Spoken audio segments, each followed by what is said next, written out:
Les élections américaines ont eu lieu et Donald Trump a déclaré sa victoire au Palm Beach Convention Center en Floride à 2h45 du matin heure locale, 8h45 heure de Paris. Et la victoire est vraiment très nette, il a vraiment beaucoup plus remporté de grands électeurs que Kamala Harris. Ce qui nous intéresse dans cette vidéo, c'est de observer les conséquences potentielles sur les marchés financiers. Vous êtes sur Cold Invest, une chaîne YouTube que j'ai lancée il y a peu de temps et que je consacre à des stratégies d'investissement avec sang-froid et donc orientées sur le long terme. Ce qui nous intéresse ici, c'est d'observer les éventuelles conséquences à court terme et à long terme d'une élection, d'une réélection de Donald Trump aux États-Unis. Il a eu un programme dans sa campagne extrêmement clair et très brutal sur différents plans et notamment sur le plan économique, et on va regarder dans cette vidéo ce que cela implique pour nous, investisseurs et investisseuses. Sur le plan économique, justement, Donald Trump a eu des mesures extrêmement claires et brutales. Il propose de réduire drastiquement l'impôt sur les sociétés manufacturières situées aux États-Unis. Il veut passer cet impôt de 21% actuellement à 15%, ce qui va très fortement booster l'économie locale américaine en diminuant leurs coûts opérationnels, en augmentant leurs marges. Par ailleurs, et surtout, il propose une très forte augmentation des taxes douanières pour les produits importés aux États-Unis. Il parle d'une base de 10% pour toutes les importations de biens et services, mais surtout, il a évoqué la possibilité de monter ces taxes douanières très significativement dans différents cas, notamment jusqu'à 60% de taxes douanières pour les produits importés de Chine, et il parle même de jusqu'à 100%, voire 200%, ça dépend des discours, sur les taxes d'importation liées au secteur automobile, et notamment au secteur automobile européen. Alors à court terme, c'est sans appel. Les marchés financiers ont très fortement salué cette élection de Trump, et les indices, au moment où j'enregistre cette vidéo, sont dans un vert extrêmement vif. Les futurs du S&P 500 et du Nasdaq sont projetés à plus 1,5% en moyenne, et on a ce matin même un CAC 40 à plus 2%, un Eurostoxx à plus 1,6%.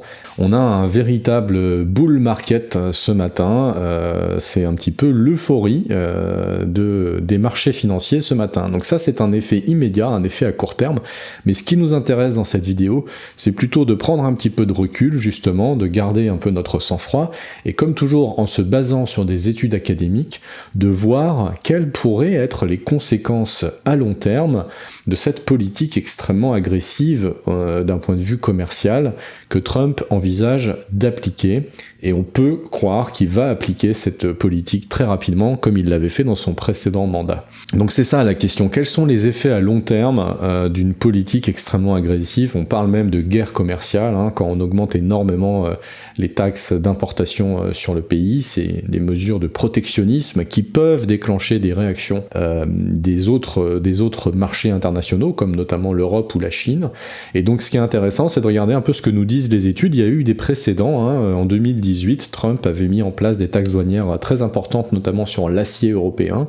Donc il y a un précédent, et il y a des études qui ont été faites, et on va regarder ça un petit peu en détail dans cette vidéo pour voir comment on peut se projeter un petit peu dans un horizon du mandat Trump, sur 1 an, 2 ans, 3 ans, nos éventuelles expositions au S&P 500, au Nasdaq, au marché européen, les actions européennes, on va regarder un petit peu tout ça. Pour commencer, je vous propose un rappel rapide des mesures phares de Trump sur le plan économique. Il repose essentiellement sur 2 piliers, son programme: la réduction des impôts des sociétés et l'augmentation drastique des taxes d'importation.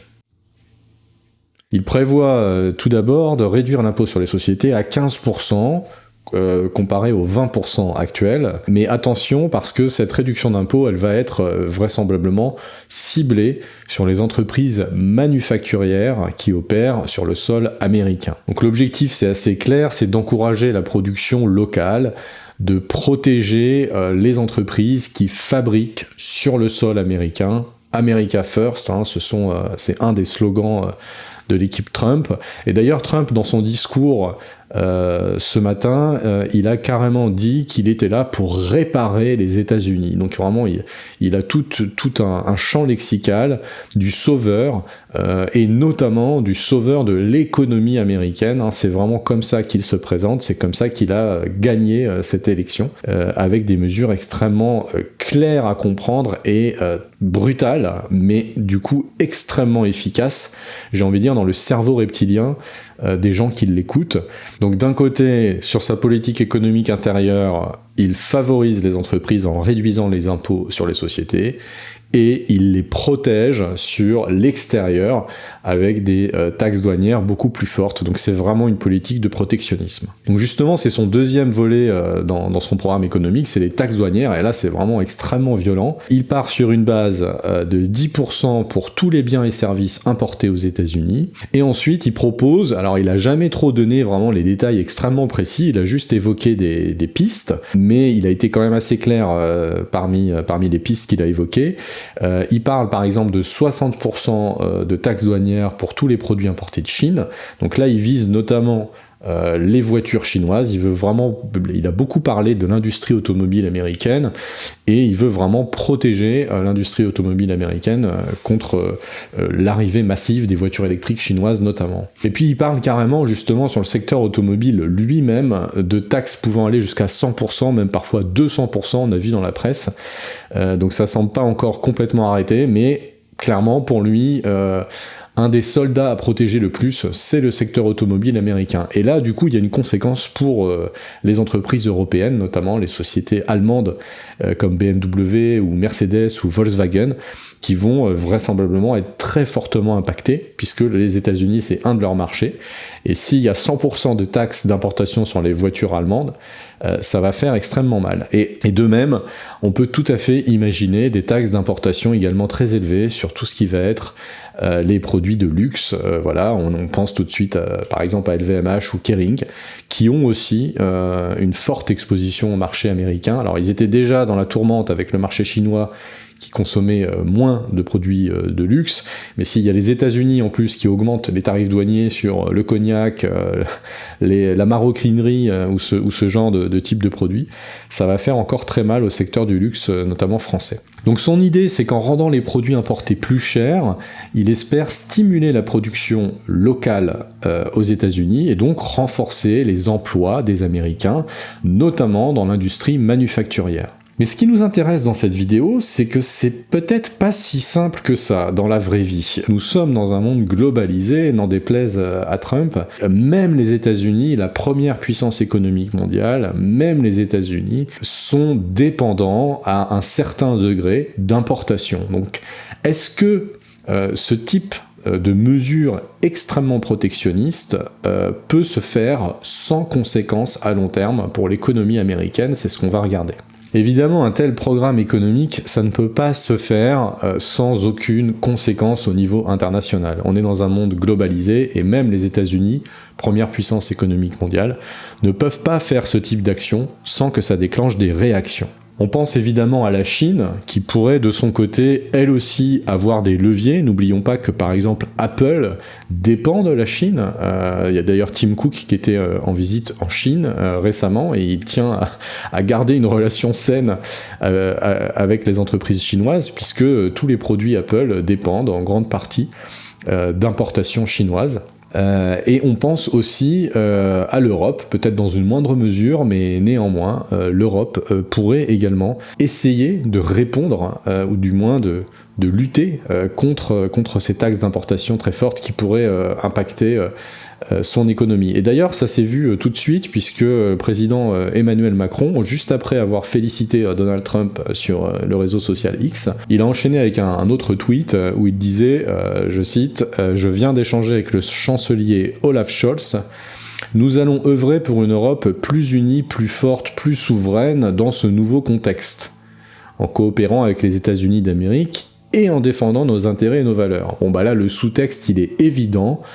Ok, Trump est président, nous avons bien conscience qu'il risque très fortement d'augmenter les taxes douanières, je me rapproche de mon partenaire allemand, et nous allons voir ensemble comment faire pour défendre nos intérêts. Sous-entendu, peut-être que nous aussi, on va monter des taxes contre les produits américains. Bon, tout ça, ça laisse quand même augurer un climat de tension commerciale au mieux et une guerre commerciale au pire, et ça peut générer à long terme de l'incertitude. Alors, les réactions à court terme, elles sont vraiment limpides, hein. Comme je le disais dans l'introduction, les marchés financiers, ils sont euphoriques ce matin, tout est dans le vert, et l'arrivée de Trump au pouvoir, clairement, elle est saluée à l'unanimité par les indices boursiers. Dès que la victoire a été confirmée, les principaux indices américains ont bondi. Alors c'est des indices futurs, c'est des contrats à terme. Donc on a par exemple le Dow Jones qui a progressé de 1,5%, qui a été suivi de très près par le S&P 500 et le Nasdaq 100 également, tous deux en hausse de 1,4% au moment de l'annonce. Et alors ce qui est très intéressant, c'est qu'on aurait pu s'attendre à ce que les indices européens chutent en raison de tout ce que je viens d'expliquer juste avant, notamment par exemple le luxe, le secteur automobile, qui sont quand même les gros drivers des indices européens, mais pas du tout. Ils ont en fait suivi. L'Eurostoxx 50 a gagné 1,35% et on a carrément le CAC 40 qui grimpe de plus 2% à l'heure où j'enregistre cette vidéo. On est le 6 novembre 2024 au matin. Alors ces mouvements, ils montrent que dans l'immédiat, les investisseurs, ils accueillent positivement l'arrivée de Trump au pouvoir. Ils anticipent un effet bénéfique sur l'économie par rapport à la politique de Trump. Et c'est la même chose pour les investisseurs sur les actions européennes. Donc on va regarder le CAC 40 en échelle 1 heure. Et on voit de manière très nette, ça c'était à l'ouverture. Voilà, ça on était hier à la clôture, on était à 7408 points. On est passé à l'ouverture du marché à 7500. Et là, on est en train de se stabiliser à 7560, et là, on se stabilise à 7500 tout rond, quasiment. Donc, si on mesure, c'est vraiment très, très net. Là, même avec la petite correction qu'il y a eu, on fait plus 1,31, on a eu un pic à plus 2% sur le CAC 40. Pour l'Eurostoxx, c'est à peu près le même mouvement. On voit quand même qu'il y a une corrélation très forte entre le CAC 40 et l'Eurostoxx. On a eu plus 1,28, c'est un peu plus modéré, et là on s'est restabilisé à plus 0,4. Donc les indices européens sont quand même dans le vert, avec un petit pic à l'ouverture, une petite correction, mais il y a clairement une tendance là de réaction à l'élection de Trump qui a été très nette. Par rapport au S&P 500, on verra plus tard dans la journée ce que ça donnera, mais on a un futur qui est à plus 1,23 sur le S&P 500, et le Nasdaq qui est à plus 1,32 également sur la S&P 500. Donc ce sera très intéressant de voir dans la journée, à l'ouverture des marchés américains, ce qui va se passer, mais clairement, la tendance sera vraisemblablement très positive. Alors après, on peut regarder rapidement ce qui se passe sur les actions européennes, puisque le marché est ouvert. Ce qui pourrait être intéressant de regarder, c'est LVMH notamment, puisqu'on peut s'attendre à des conséquences négatives pour LVMH. Alors est-ce que le marché anticipe des conséquences négatives? Non, pas du tout. Alors c'est assez étonnant. À court terme, là, LVMH bondit de plus 2,5%, voilà, avec une toute petite correction aussi, toujours un mouvement assez similaire aux indices. Voilà, et on a un exemple assez intéressant justement avec Mercedes, qui elle par contre chute. C'est exactement ce que je disais, hein, voilà, clairement les investisseurs, ils craignent que le secteur automobile allemand soit une des victimes directes et immédiates de la politique de Trump. Mercedes perd là moins 0,5, il était passé à moins 1,30, mais là il y a clairement un mouvement.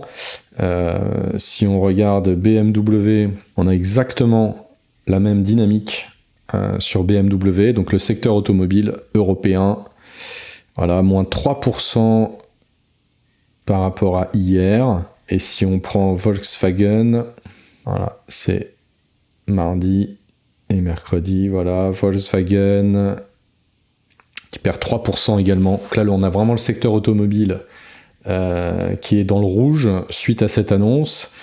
Kering qui était déjà vraiment pas bien de base. Alors c'est très intéressant, le secteur du luxe est boosté par cette élection de Trump. J'avoue que c'est assez contre-intuitif, puisque l'on pourrait tout à fait imaginer que Trump va également poser des taxes d'importation sur le luxe, mais en tout cas, le marché, ce matin, il anticipe cette nouvelle plutôt favorablement pour le luxe, puisqu'on voit plus 4% pour Kering, et on voyait tout à l'heure LVMH également qui gagnait du terrain. Donc voilà pour à court terme. En tout cas, ce qui est sûr, c'est qu'à court terme, il y a quand même une crainte sur l'automobile européenne. Le luxe, visiblement, semble tirer avantage de cette annonce. Mais comme vous le savez, si vous suivez déjà la chaîne Cold Invest, moi, ce qui m'intéresse le plus, c'est pas du tout le court terme, c'est le long terme, pour être dans une approche avec sang-froid. Donc c'est ce qu'on va regarder maintenant. Comme on l'a vu, le programme économique de Trump, il repose presque exclusivement sur une politique de renforcement des taxes douanières. Quels sont les effets directs de ces taxes d'importation qui vont drastiquement augmenter aux États-Unis? Alors il y a une étude qui s'appelle The Impact of the 2018 Trade War on US Prices and Welfare, qui a été publié par le Journal of Economic Perspectives en 2020. Alors souvenez-vous, en 2018, il y avait eu justement des taxes qui avaient été montées aux États-Unis par Trump, contre l'acier notamment. Et cette étude, elle montre que les taxes d'importation douanière, elles augmentent les coûts pour les consommateurs, in fine, puisque ça augmente le prix de production des produits importés. Alors, durant la guerre commerciale entre les États-Unis et la Chine, il y a eu une hausse similaire de ces tarifs douaniers, et en fait, ça a eu pour effet de faire monter l'inflation américaine entre 0,5% et 1%. La conséquence directe, c'est ce que nous montre cette étude, c'est que malheureusement, ce sont les consommateurs avec des revenus modestes ou des bas revenus qui sont les plus impactés par cet effet. Tout simplement parce que, pour eux, proportionnellement à leurs revenus, le prix des produits de biens et de consommation qui augmente fortement, ça les impacte beaucoup plus que les revenus élevés. Tout simplement parce qu'ils dépensent une part plus importante de leur budget sur les produits essentiels. C'est pour ça qu'ils sont impactés, qu'ils sont plus fortement touchés par ces hausses et par cette inflation. C'est ce que démontre aussi l'étude The Return of Protectionism, qui a été publiée dans le Quarterly Journal of Economics en 2020. Et cette étude montre que les hausses des taxes douanières, elles pèsent davantage sur les ménages modestes, ce qui crée une réduction de leur consommation discrétionnaire, c'est-à-dire des dépenses qui ne sont pas essentielles. Donc ils vont avoir un budget beaucoup plus restreint à cause de cette inflation, et donc ils vont moins dépenser dans des produits qui sont moins nécessaires à leur quotidien. Donc en fait, in fine, ça fait baisser la consommation américaine. En bout de chaîne, c'est un ralentissement de l'économie américaine qui s'opère, puisque la demande pour les biens et les services, en fait, elle diminue, parce qu'il y a un très grand nombre de personnes aux États-Unis qui vont être donc concernées par cette inflation et fortement impactées sur leurs revenus. Et à la fin, ça pèse sur le chiffre d'affaires des entreprises locales. La conséquence de tout ça, c'est donc une inflation, et qui dit inflation dit hausse des taux d'intérêt des banques centrales, puisqu'elles sont là justement pour essayer de stabiliser le coût de la vie et l'inflation, et donc quand l'inflation monte trop, eh ben les banques centrales, elles montent les taux d'intérêt pour rendre les crédits plus difficiles. Et la conséquence de tout ça, c'est un peu la boule de neige, c'est que si on augmente les taux d'intérêt, pour stabiliser les prix, en fait, ce qu'on fait, c'est qu'on rend l'accès au crédit plus difficile. Et donc là, cette fois-ci, c'est l'accès à l'automobile qui peut être impacté, puisque c'est plus difficile d'avoir un crédit auto, mais aussi le secteur de l'immobilier, puisque, en toute logique, c'est exactement la même chose pour un prêt immobilier, pour avoir accès à un appartement ou à une maison. Et donc, on voit qu'en boule de neige, avec différentes temporalités, c'est toute l'économie, à la fin, qui se retrouve impactée. Et ça, c'est ce que nous montrent donc ces deux études, que la conséquence à long terme d'une politique agressive sur les taxes d'importation, en fait, elle est plutôt négative pour l'économie américaine. Alors ça, c'est plutôt l'impact sur les consommateurs et sur l'économie globale américaine. Maintenant, sur les entreprises américaines, qu'est-ce que ça donne? Est-ce que c'est vraiment une bonne idée de faire ces mesures très fortes de protectionnisme pour les entreprises elles-mêmes? Alors dans des secteurs comme la technologie ou l'automobile, qui sont très exposés aux importations, en fait, ça peut être plutôt néfaste, ce genre de mesures.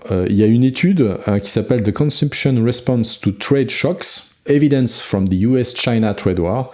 Donc on voit que c'est encore basé sur ce qui s'était passé en 2018, la guerre commerciale États-Unis-Chine.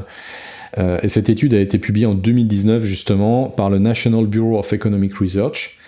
Et ces taxes douanières élevées, cette étude montre qu'elles perturbaient les chaînes d'approvisionnement. Ça se comprend très bien, hein, si on a une entreprise américaine qui dépend pour certains de ces composants importés, si les taxes douanières sont très fortement augmentées, son coût de production il va très fortement augmenter. Et donc forcément, ça va réduire les marges de ces entreprises, ce qui peut même entraîner un ralentissement de leur production. Et en fait, malheureusement, il n'y a que deux options pour une entreprise qui subit cette augmentation de coût des produits importés. Soit justement, elle va réduire sa marge, c'est-à-dire qu'elle va absorber ces taxes d'importation sur les produits importés et les composants importés pour ne pas la répercuter sur son consommateur. Et donc là, c'est l'entreprise qui fait moins de profit, sa marge diminue, et donc en conséquence, le cours de son action va très vraisemblablement baisser, puisqu'elle va publier des résultats qui seront moins bons, sa marge va diminuer. Ou alors l'autre option qu'elle a, c'est tout simplement de répercuter la taxe d'importation sur son consommateur. Donc c'est cette entreprise américaine qui fabrique des produits qui dépendent de composants importés. Ces composants importés sont plus chers, elle répercute ça sur son prix de vente final, et en magasin, le citoyen américain qui achète un produit américain, il le paye plus cher qu'avant. Donc il n'y a que deux options, et c'est deux mauvaises options. Soit la consommation américaine est impactée, inflation, augmentation des prix, soit la rentabilité des entreprises américaines est impactée. Donc toute entreprise américaine qui dépend d'une chaîne d'approvisionnement extérieure va être sujette à ce type de conséquences. Alors maintenant, ce qui nous intéresse dans cette vidéo, pour conclure, quelle stratégie on adopte face à ce nouveau climat économique qui s'annonce pour les 4 prochaines années? Est-ce qu'on doit revoir notre exposition aux indices américains, au S&P 500, au Nasdaq? Peut-être que si vous regardez cette vidéo, vous avez dans votre portefeuille un ETF Nasdaq, un ETF S&P 500. Peut-être que vous avez également un ETF sur les actions françaises ou européennes, le CAC 40, l'Eurostoxx 600 ou 60. Et peut-être que vous faites également du stock picking sur certaines actions, des actions phares de la tech américaine par exemple, Apple, Microsoft, Facebook, ou même des actions européennes phares comme LVMH par exemple. Qu'est-ce qu'il faut faire? Est-ce qu'on doit réviser notre politique d'allocation à ces types de secteurs d'action? Ou est-ce qu'il ne faut rien changer? Ou est-ce qu'il faut sortir du marché européen, américain? Comment réallouer, rééquilibrer nos expositions aux actions américaines et européennes face à ce nouveau contexte? Alors premièrement, il est évident que face à des situations d'incertitude, c'est toujours sage de diversifier géographiquement nos expositions d'actions. Ce que j'ai expliqué dans des vidéos précédentes, c'est que pour ma part, je suis très fortement exposé au marché américain.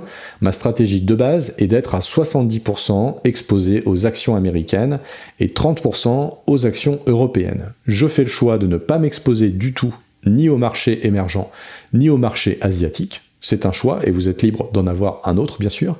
Mais ma base, elle est très simple, 70-30, États-Unis, Europe. On va partir sur cette base pour voir si on doit la réajuster compte tenu de l'élection de Donald Trump en 2024. Alors on voit bien qu'à court terme, on a envie de dire ne changeons rien, tous les indices flambent ce matin et c'est certain que tout à l'heure, quand les marchés américains vont ouvrir, le S&P 500 et le Nasdaq vont flamber également. Donc là on aurait tendance à dire il faut rien faire, c'est super, l'économie américaine va être boostée par l'élection de Trump. Mais comme on l'a vu juste avant, il y a des conséquences à long terme qui sont établies par des études qui se basent elles-mêmes sur les mêmes types d'actions du même président en 2018 sur des taxes d'importation qui avaient été augmentées et qui ont montré à long terme des conséquences néfastes pour l'économie américaine, avec une inflation qui monte et avec une réduction des marges des entreprises et des tensions commerciales internationales qui apparaissent en représailles à ces taxes douanières. Donc tout ça, sans avoir de boule de cristal et sans être capable de prédire si ça va se passer de la même façon, la seule chose qu'on peut dire avec certitude, c'est que justement, ça crée de l'incertitude. On ne sait pas ce qui va se passer, et il est probable qu'il y ait des conséquences à long terme néfastes sur l'économie américaine et sur l'économie européenne. Donc c'est assez complexe et pas évident de voir comment recalibrer les choses. Ce qui me semble le plus sage, c'est bien évidemment de conserver une exposition au marché américain. N'oublions pas que le marché américain, c'est le marché le plus puissant du monde, du point de vue économique, et qu'il y a énormément d'entreprises très résilientes au sein des États-Unis. hein. C'est un petit peu enfoncer une porte ouverte que de le dire. Les 7 magnifiques, on a le secteur de l'IA, on a le secteur de la tech, Nvidia, Google, Facebook, même Netflix par exemple, qui cartonne aussi depuis un moment en bourse. Tous ces secteurs majeurs, ce sont vraiment des entreprises très résilientes, qui ont une croissance très importante depuis de nombreuses années, et surtout qui opèrent dans le monde entier. Comme je le disais dans la vidéo consacrée à Donald Trump et Kamala Harris, où je regardais un petit peu les différences entre leurs programmes, l'élection d'un nouveau président aux États-Unis, ça crée de la volatilité à court terme, mais au bout d'un moment, ça ne change pas fondamentalement les secteurs majeurs des entreprises. Donc on peut tout à fait partir du principe qu'il y a une forme de résilience très robuste sur les grosses entreprises américaines, et donc ça serait pas du tout justifié de complètement sortir du marché américain. Par contre, on pourrait, si on considère qu'il y a une incertitude face aux conséquences des taxes douanières, légèrement diminuer cette exposition. Dans cette vidéo, je pars donc sur une base de 70% États-Unis, 30% Europe. Eh bien, on pourrait tout à fait conseiller de réduire légèrement ce 70 et de le passer par exemple à 60% pour passer à 40% en Europe. Mais par contre, on va pas faire ça n'importe comment. Évidemment, si on veut augmenter une exposition européenne, il faut être très prudent et il faut viser des secteurs européens le moins impactés possible par une politique de taxes douanières violentes aux États-Unis. Typiquement, les secteurs défensifs. Les secteurs défensifs, ils sont beaucoup moins impactés par les taxes d'importation parce qu'ils opèrent pas ou peu avec les États-Unis. Par exemple, on a des secteurs très intéressants dans la pharmaceutique, comme notamment l'action Roche, qui par ailleurs est très intéressante en ce moment, puisqu'elle est en train de vraiment subir une inversion de tendance. Ça peut être intéressant de regarder son cours. Voilà, si on prend un graphique daily, on voit qu'il y a vraiment eu une très belle tendance qui s'est amorcée depuis 2018 et que cette tendance haussière est très solide, très stable, et Roche, ça peut vraiment être un choix intéressant pour une entreprise européenne dans la pharmaceutique, très peu corrélée aux autres actions européennes et qui est a priori beaucoup moins impactée par la politique américaine que Trump va mettre en place. Alors bien sûr, il y a d'autres entreprises comme Sanofi ou Novo Nordisk. On peut regarder également. Sanofi, un cours plutôt plus chaotique, moi j'irai pas dessus. Voilà, donc Sanofi sur le papier, ça peut être un bon choix, mais moi personnellement, quand je regarde sa courbe technique, moi je suis un peu moins fan, un peu trop volatile à mon goût. Je préfère Roche pour le coup, qui a une tendance haussière beaucoup plus nette. Et on a également Novo Nordisk. Et Novo Nordisk également, très très belle tendance haussière depuis les dernières années. Une très belle croissance. Donc ce serait plutôt Novo Nordisk ou Roche qui serait intéressant du point de vue pharmaceutique. Ensuite, on a tout le secteur de l'énergie, qui est un secteur défensif par excellence. Et là, il y a des très belles actions comme Siemens Energy notamment, ou alors Schneider Electric, voilà, pour situer des gros mastodontes. Et ce sont vraiment des valeurs sûres pour rendre votre portefeuille un petit peu plus défensif. Voilà, Schneider Electric, superbe tendance haussière très très nette, qui devrait pas du tout être impactée par ce qui est en train de se passer. Et d'ailleurs, on voit que l'action, elle prend presque 2% à l'heure où j'enregistre cette vidéo, donc probablement que je ne suis pas le seul à avoir ce raisonnement. Voilà, on peut envisager une belle tendance là qui va s'amorcer sur Schneider Electric avec plus de personnes qui vont venir sur du défensif européen. Ça me semble tout à fait pertinent compte tenu de ce qui se passe aux États-Unis. Et enfin, le troisième secteur qui peut être intéressant en défensif, donc on avait la santé, on avait l'énergie, et ben on a aussi le secteur de l'industrie européenne. Et là, on peut avoir des sociétés pareilles qui sont des mastodontes du secteur défensif, Air Liquide notamment, c'est le seul exemple que je vais prendre. Donc Air Liquide, qui est une action adorée par les investisseurs prudents, on va dire, et qui est d'ailleurs une action qui verse pas mal de dividendes. Les gens qui aiment les dividendes, ils aiment beaucoup cette action. Et pareil, quand vous regardez la courbe, voilà, c'est vraiment une action de croissance et qui a montré une très très bonne croissance long terme. Voilà, si on a la courbe sur quasiment les 10 dernières années, on voit que c'est vraiment un investissement très solide. Là c'est un petit peu plus modeste, mais l'action prend 0,32% à l'heure où j'enregistre cette vidéo. Donc voilà, ça pourrait être vraiment une stratégie intéressante. Et pour ma part, dans mon prochain Rebalance Day, j'en ai parlé dans des vidéos précédentes, mais je n'ai que 2 Rebalance Day par an, où je m'autorise à arbitrer mes positions d'action. Peut-être que je rééquilibrerai de cette façon mes objectifs. Donc en réduisant légèrement l'exposition américaine, en passant à une target globale à 60% au lieu de 70%, et ces fameux 10% que je vais transvaser sur des actions européennes, ils seront tous alloués sur des valeurs défensives. Et pour ma part, ce qui est certain, c'est que je miserai sur Roche pour le secteur pharmaceutique, et peut-être que je ferai rentrer Air Liquide dans le portefeuille. Voilà pour la stratégie. Alors après, il y a une autre option qui est encore plus sécure, c'est tout simplement de choisir des ETF ciblés sur des secteurs défensifs européens. C'est ce que je vous propose pour conclure cette vidéo de manière très concrète. Je vous ai sélectionné 3 ETF de ce type, et ça peut être une option encore plus sécurisée pour vous, tout simplement ajouter un de ces ETF. C'est d'ailleurs ce que je ferai moi-même. Pour l'instant, je n'ai que 3 ETF, le S&P 500, le Nasdaq et l'Eurostoxx 600. Je vais faire rentrer un de ces 3 ETF défensifs européens, et c'est aussi comme ça que je vais rééquilibrer mon exposition globale au marché actions. Alors le premier ETF que je vous propose de regarder, c'est iShares MSCI Europe Healthcare Sector. Donc c'est tout simplement les entreprises de la santé en Europe. Un site que j'aime beaucoup pour regarder les ETF, c'est justetf.com, et on va regarder cet ETF. Voilà, ce site il est vraiment excellent. Alors je suis pas sponsorisé par eux ni rien, mais il est vraiment très bien parce que c'est une sorte de base de données de tous les ETF et vous avez toutes les infos nécessaires pour faire votre choix, que ce soit en termes de performance passée, en termes de frais, de description, etc. C'est vraiment très utile. Donc iShares MSCI Europe Healthcare Sector, vous aurez dans la description de cette vidéo toutes les études mentionnées et tous les liens vers les ETF dont je parle.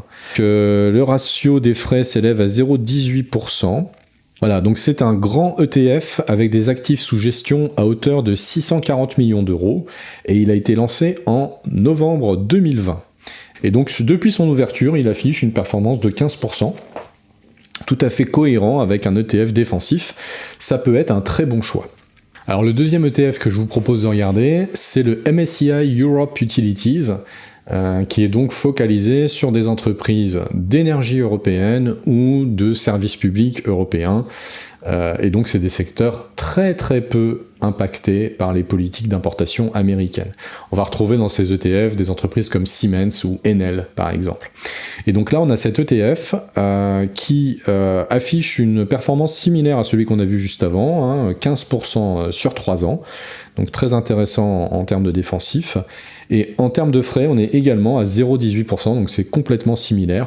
Donc là c'est vraiment une question de choix, plutôt la santé, ou plutôt le secteur utilities, donc avec de l'énergie et des services publics. Là, c'est plutôt une question de choix. En termes de performance passée et de frais, c'est totalement similaire.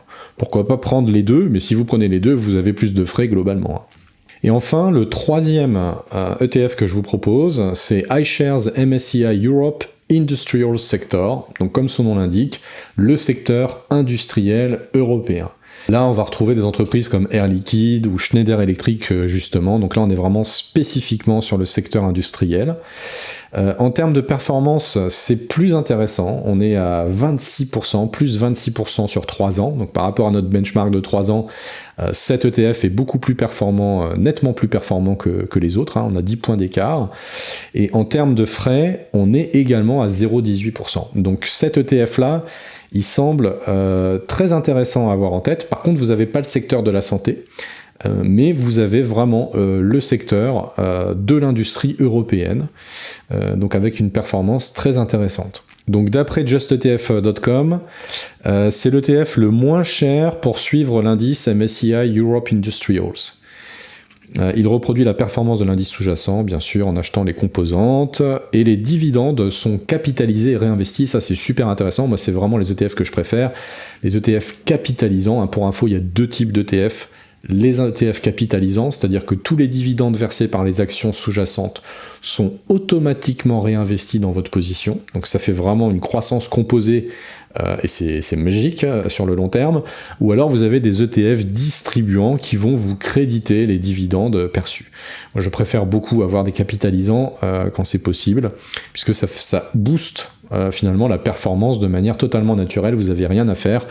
Et vous ne touchez pas de dividendes, donc c'est complètement automatisé et c'est beaucoup plus intéressant, je trouve, sur le long terme. Voilà, donc vous l'avez compris, en conclusion, bien évidemment, il faut rester investi sur le marché américain, c'est l'économie mondiale la plus puissante, et même si l'arrivée de Trump avec des mesures très violentes de protectionnisme et une potentielle guerre commerciale internationale avec la Chine et avec l'Europe, même si tout ça, ça génère de l'incertitude et ça peut provoquer à long terme, comme on l'a vu dans cette vidéo, des conséquences néfastes en fait pour l'économie américaine et l'économie internationale, même en ayant dit ça, il est évidemment crucial de rester exposé au marché américain. C'est là où on a les entreprises les plus importantes du monde et les plus résilientes du monde. Ce serait donc évidemment stupide de sortir du marché américain. Néanmoins, si comme moi vous aviez une exposition très forte au marché américain, il peut être sage de réduire légèrement cette exposition au profit de secteurs très défensifs européens qui ne seront pas impactés par les politiques d'importation douanière américaine.